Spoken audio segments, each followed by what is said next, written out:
নারীকে সবজি দিলে তারা তরকারি বানিয়ে দিতে পারে। ও তাই নাকি? তুমি বললে বলে আমরা জানতে পারতাম, নাহলে আমরা জানতেই পারতাম না গো যে নারীকে সবজি দিলে ওরা তরকারি বানিয়ে দেবে। এরকম একটা মেয়ে যদি আমার ব্যাটার বউ হতো। কিন্তু কিছু কিছু নারীকে মোবাইল দেওয়া উচিত নয়, যেরকম এইটাকে। এই রাস্তায় বসে এখানে কি হচ্ছে রাস্তায়? কই কিছুই হয়নি, তোমরা না দেখছো বন্ধুরা, হাতে মোবাইল পেয়েছে তা কি করতে লেগেছে, হাঁকতে মুখতে চালু করে দিয়েছে, ও বি সোশ্যাল মিডিয়া অন ক্যামেরার মধ্যে।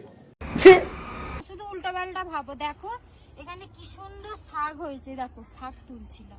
না না বদে, আমরা তো ঘাস খাই, আমরা ভাত তরকারি এসব কি জিনিস কোথা থেকে হয় আমরা জানিই না গো। এ তো ঘাস, আমরা ঘাস খাই। তুমি কি করতে চাইছিলে আমরা বুঝতেই পারছিলাম না।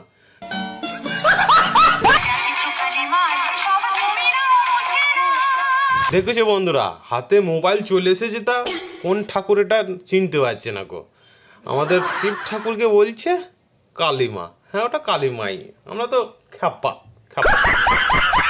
আর একটা কথা, ভিডিওটা শুধুমাত্র মজা জেনে বানানো, কাউকে আঘাত করার জন্য। তো দেখবা, মজা নেবে আর ভুলে যাবে। গায়ে করে ঝগড়া করার দরকার নয়, ঝগড়া মনে করতে হবে। চলো বাই।